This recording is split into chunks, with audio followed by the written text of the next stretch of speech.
Ce fut un débat chaud avec 2 journalistes vétérans, ce sont les mots en anglais dans le texte de la très factuelle agence de presse internationale Reuters. On a parfois évoqué la défense de rupture en justice pour certains grands avocats qui mettaient en cause la légitimité du tribunal. Ce fut hier ce qu'on pourrait appeler parfois du journalisme de rupture qui mettait en cause la légitimité du chef de l'État. Est-ce qu'on n'est pas au cœur d'un malentendu? Vous n'avez pas été élu par une adhésion majoritaire à votre programme.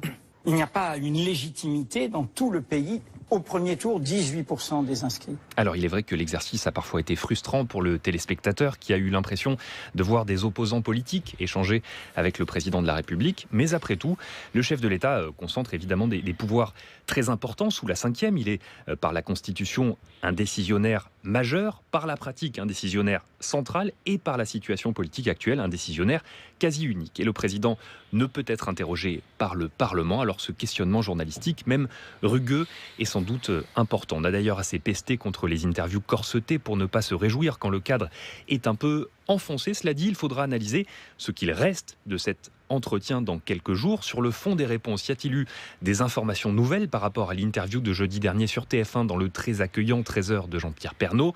Il faudra aussi se demander laquelle des deux aura eu un impact le plus grand sur le plus grand nombre au-delà des cénacles journalistico-politiques. L'interview de Jean-Pierre Pernaut avait été regardée par plus de 6 millions de personnes. Dernier point, le casting avait été choisi par l'Élysée, comme à chaque fois. En fin d'interview, Emmanuel Macron s'est même réjoui de l'exercice. L'exercice qu'on a ce soir, je crois pouvoir le dire, il est inédit dans l'histoire de notre République. Il est inédit.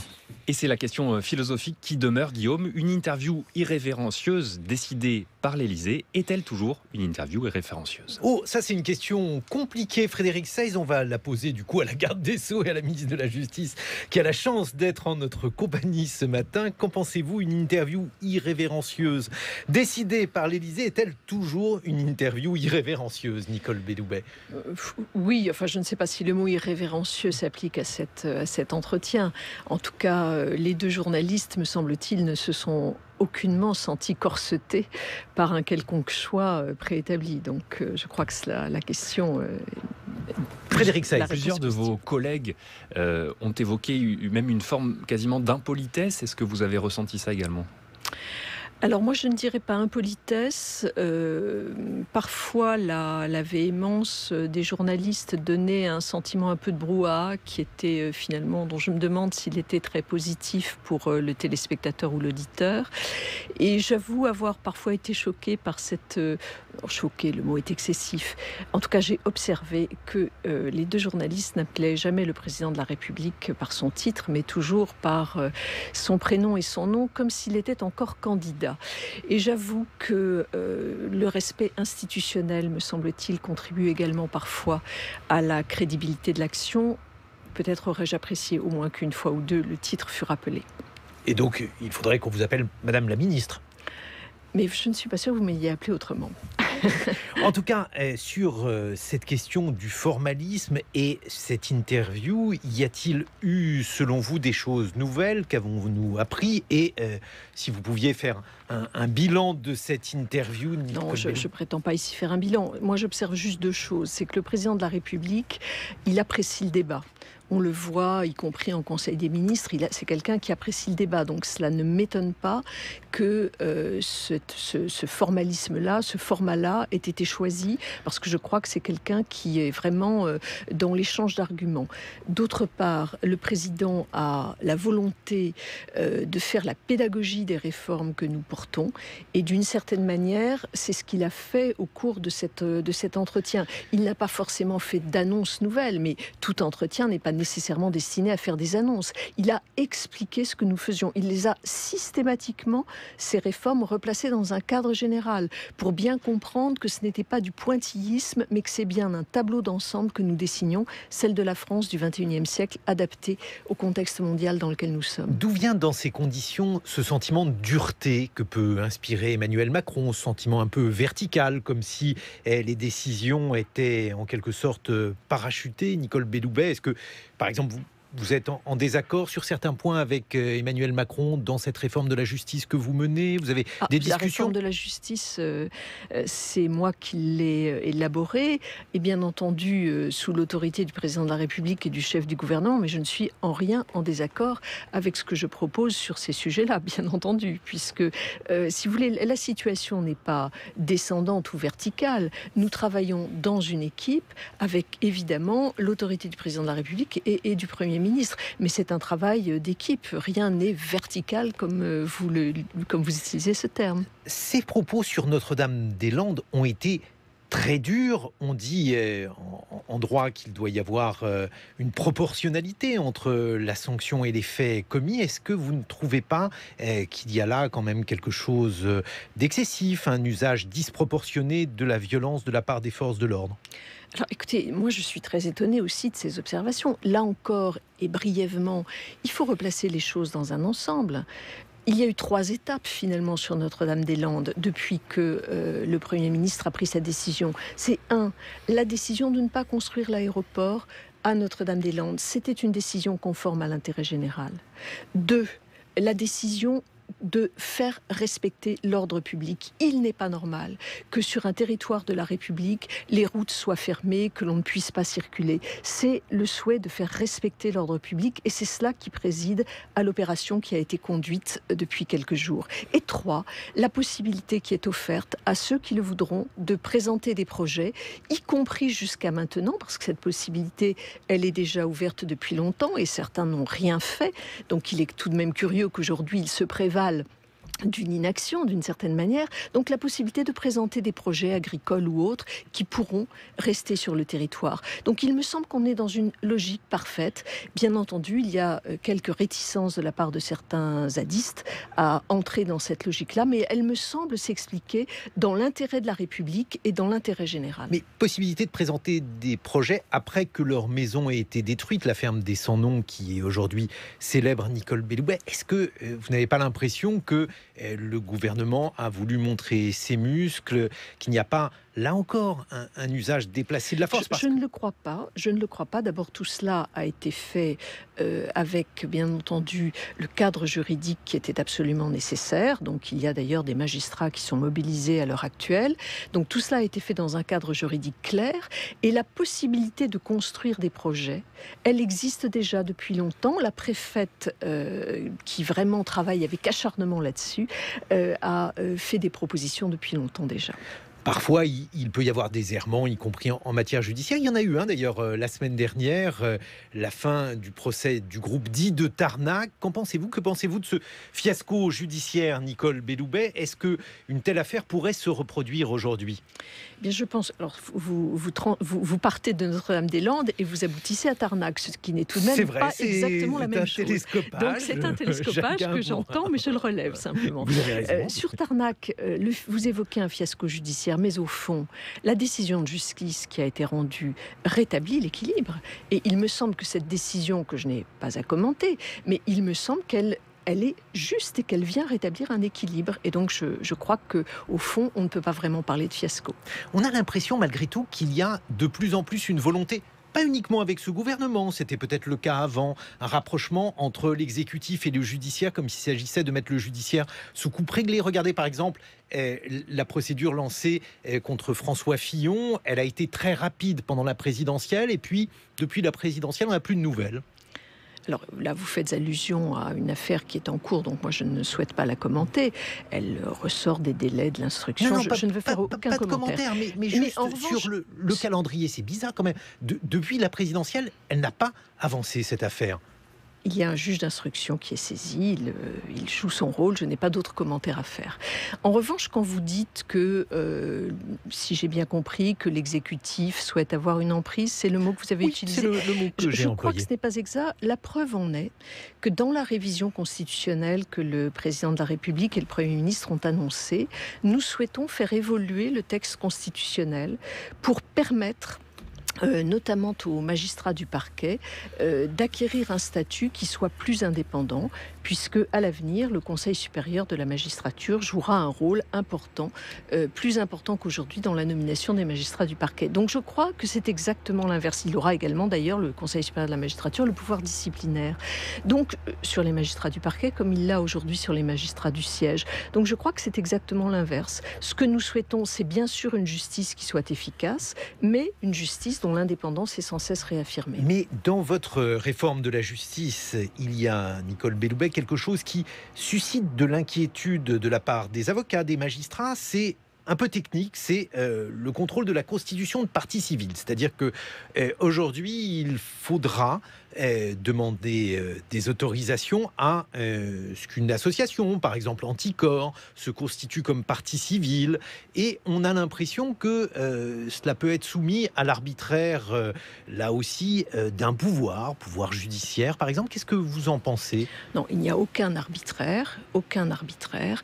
L'idée simplement, c'est d'éviter de se lancer dans des instructions qui sont toujours très longues lorsque cela n'est pas nécessaire. Et donc, évidemment, il n'y aura aucun arbitraire et ceux qui voudront se constituer partie civile pourront toujours le faire. Il n'y a aucun doute là-dessus. Et vraiment, je le réaffirme ici, il n'y aura pas d'arbitraire. Mais alors, pourquoi faire un contrôle dans ce cas-là ? Mais parce que ça nous semble, encore une fois, extrêmement utile pour éviter ce que je viens de vous dire à l'instant, qu'il y ait des instructions qui ne sont pas forcément nécessaires et qui sont toujours très longues. Et c'est donc au bénéfice, là encore, des personnes qui sont parties au procès. Mais du coup, c'est ça qui suscite l'inquiétude, parce qu'on se dit, par exemple, que les milieux d'affaires ne sont pas peinés par cette réforme. Non, je ne crois pas. Enfin, je crois que cette vision me semble pas exacte. Encore une fois, je le redis ici, pas d'arbitraire, mais simplement la nécessité d'éviter des procédures trop longues. Et toujours dans le registre d'une justice qui serait plus éloigné du justiciable, le fait par exemple que l'on souhaite faire des tribunaux criminels avec moins de jurés qui soient mobilisés, est-ce que ça ne va pas dans le sens d'un plus grand éloignement entre... Bénéfice des justiciables qui soit plus rapide. Aujourd'hui, plus rapide et plus efficiente. Aujourd'hui, lorsque vous commettez une infraction qui est qualifiée de crime et que vous allez devant la cour d'assises, les délais sont très longs.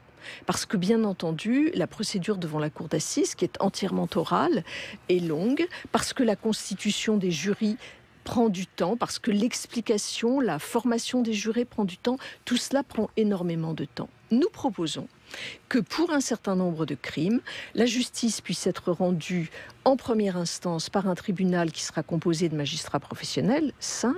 Évidemment, ce tribunal pourra toujours entendre des témoins, rien ne sera, fait au rabais, au contraire. Mais cela permettra d'avoir une décision sans doute plus rapide. Et par ailleurs, je signale 2 choses. C'est que la cour d'assises restera bien entendu compétente en appel, elle restera compétente pour les crimes punis de plus de 20 ans à perpétuité pour les crimes commis en récidive, d'une part.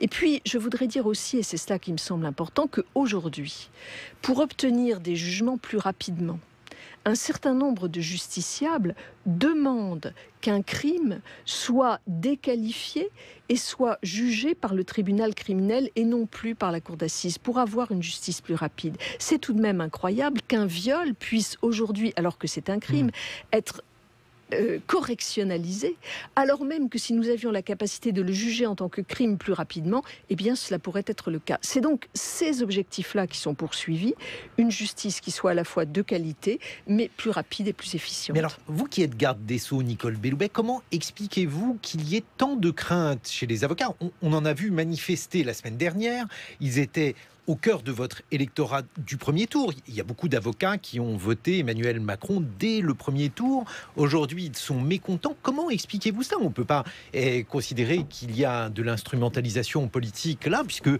sont des gens qui étaient a priori tout à fait favorables au gouvernement. Je ne ferai pas ce raccourci-là. J'observe simplement que lorsque je me rends dans les tribunaux, que je dialogue avec les avocats, ce que je fais systématiquement, au-delà des rencontres que j'ai très fréquente au niveau national. Et que j'explique les choses, eh bien, il peut y avoir des désaccords. Voyez-vous, quand nous avons un désaccord sur le tribunal criminel, parce que l'on me dit que c'est contraire à la tradition française, je l'entends, c'est un désaccord qui est un beau débat intellectuel. Mais lorsque l'on me dit que nous allons vers une justice déshumanisée, robotisée, je l'entends moins. Enfin, je l'entends au sens audition, mais je partage moins cela, si vous voulez, parce que ça n'est pas vrai, ça n'est pas juste, ce n'est pas vers cela que nous allons. Et donc, je crois qu'il y a un très grand effort d'explication à faire, c'est ce à quoi je m'attache en ce moment. Vous savez, le projet de loi que je vais présenter, il est important, il est technique, sa lecture n'est pas aisée, et donc, il est vraiment essentiel que nous puissions avoir une explication réelle. Justement, on a évoqué un certain nombre de points. Y en a-t-il d'autres, Nicole Belloubet, sur lesquels vous voudriez faire de la pédagogie parce que vous avez la sensation d'être mal comprise par les professionnels de la justice et puis aussi par les justiciables, par nous tous? Si vous voulez, parmi les reproches qui ont été faits, il y a par exemple l'absence de concertation, mais je suis toujours très étonnée de cela parce que depuis le mois d'octobre, nous avons engagé dans l'ensemble des juridictions, par des questionnaires sur Internet, par des groupes de travail, nous avons engagé un véritable dialogue qui a donné lieu à des rapports qui m'ont été remis et une partie de ces rapports sont mis en application dans la loi lorsque leurs propositions nous ont semblé pertinentes, lorsque leurs propositions au contraire étaient trop éloignées justement des exigences de proximité, nous avons changé un peu l'orientation. Et si vous voulez, donc, ce que je veux dire par là, c'est que je crois qu'il y a eu véritablement de la concertation. De la même manière, lorsque l'on me dit que je vais détruire la justice de proximité, c'est vraiment l'inverse que nous souhaitons faire. Je vous l'ai dit tout à l'heure pour les tribunaux d'instance, qui d'ailleurs, avec leur nom même, vont rester là où ils sont.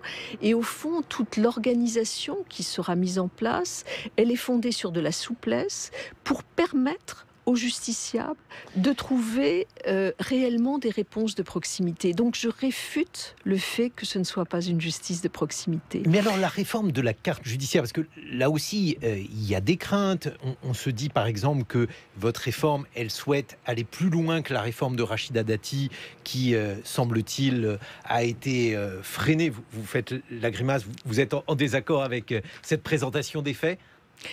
Oui, parce que je pense que ce que nous proposons n'a rien à voir avec ce qu'a fait Rachida Dati. Elle a proposé de Paris la suppression de tribunaux et la fermeture de tribunaux. C'est pas du tout ce que nous faisons. Il n'y aura pas de fermeture de tribunaux. Aucune. Nous ne fermons aucun tribunal, Et deuxièmement, nous proposons aux acteurs de terrain de nous faire des propositions sur un certain nombre d'améliorations quant à la souplesse qu'ils voudraient, le cas échéant, mettre en place. Mais ça viendra du terrain. Et ça n'aboutira à aucune fermeture de juridiction, bien entendu. Donc, si vous voulez, ça n'a rien à voir avec ce qu'a fait Madame Dati. Et je crois, au fond, que ce qui nous importe, c'est précisément la proximité. Il y a un consensus sur la pauvreté de la justice, on en a parlé tout à l'heure, sur l'état des prisons. Et là, c'est un volet important qui ont entamé. Est-ce que vous pourriez, là aussi, présenter ce que vous souhaitez faire, Madame la Ministre, à ce sujet? Alors, il y a 3 éléments sur le volet peine et prison. Un premier élément a été présenté par le président de la République il y a quelques semaines, qui vise à modifier le schéma des peines pour qu'il soit mieux adapté à la réalité des infractions et que les peines soient exécutées plus rapidement. Ça, je crois que c'est très important. Autrement dit, ce que nous disons, c'est il doit y avoir une diversité des peines. Ça va du travail d'intérêt général que nous souhaitons promouvoir, au placement sous bracelet électronique, à des stages, évidemment à l'enfermement, à la prison, parce qu'il y a toute une gamme de peines qui doit être mise en œuvre au stage, à la probation. Bref, il y a plusieurs peines qui doivent être adaptées à la réalité des condamnés. Chaque condamné n'a pas à subir le même type de peine. Et ça, c'est un point important. Et ce que nous disons également, c'est que lorsqu'une peine est prononcée, elle doit être immédiatement exécutée. Actuellement, ce qui décrédibilise beaucoup notre système, c'est que, par exemple, un condamné est condamné à une peine de prison de, 18 mois, et il ne fait pas sa peine. en détention, parce qu'elle sera aménagée a posteriori. Nous ne voulons plus de cela.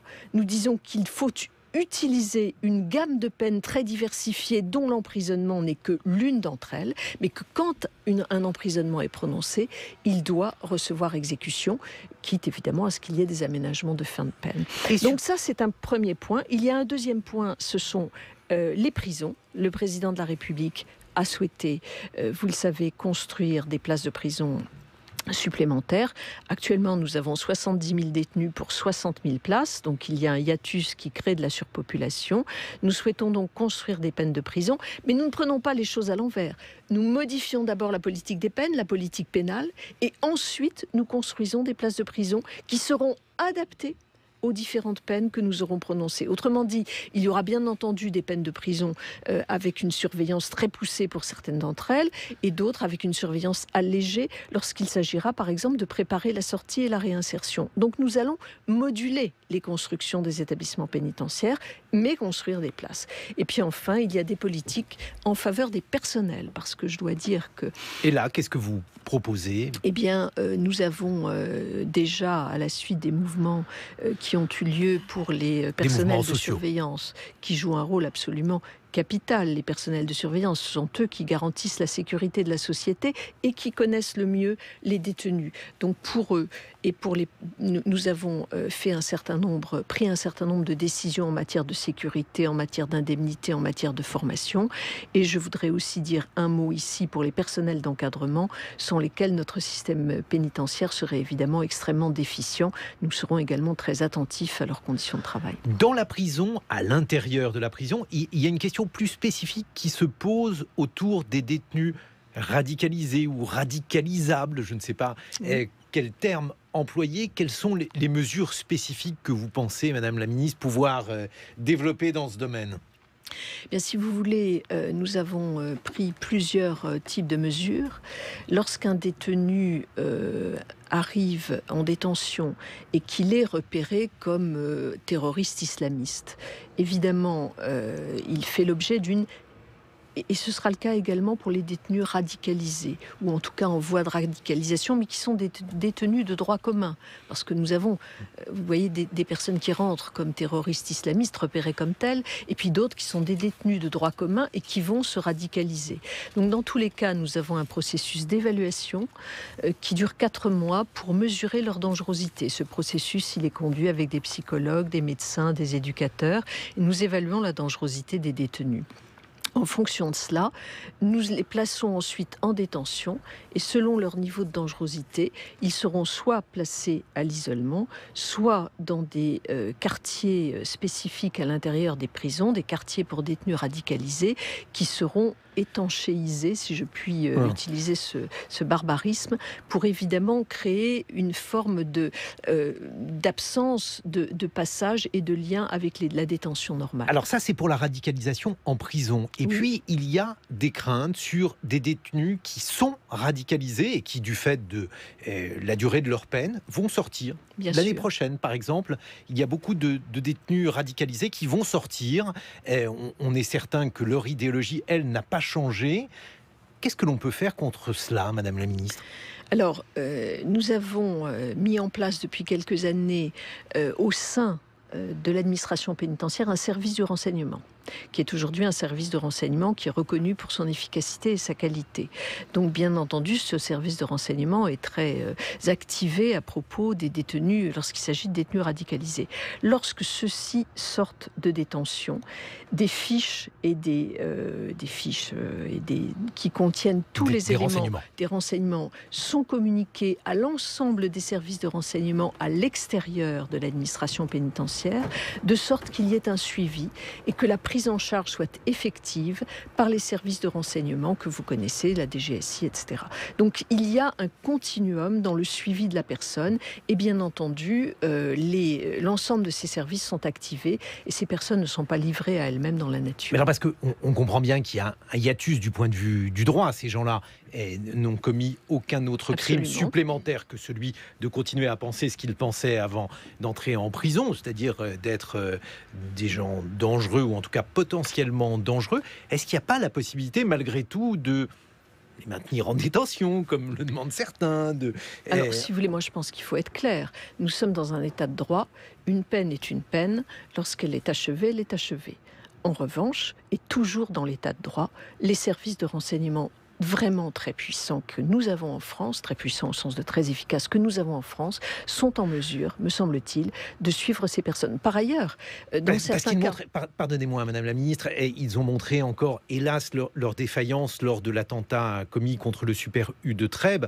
Et un système infaillible, ça n'existe pas. Le fait de rejeter ou de laisser sortir des personnes radicalisées, n'est-ce pas Moi, je préfère miser sur l'efficacité de nos services de renseignement et d'ailleurs l'efficacité des services d'insertion et de probation qui sont de l'administration pénitentiaire et qui parfois sont amenés à suivre une personne qui est encore sous écrou mais qui sort de prison. Donc, si vous voulez, il me semble qu'entre les deux services, nous avons un quadrillage qui nous permet d'assurer la sécurité des Français et c'est en tout cas vraiment la force de ma conviction.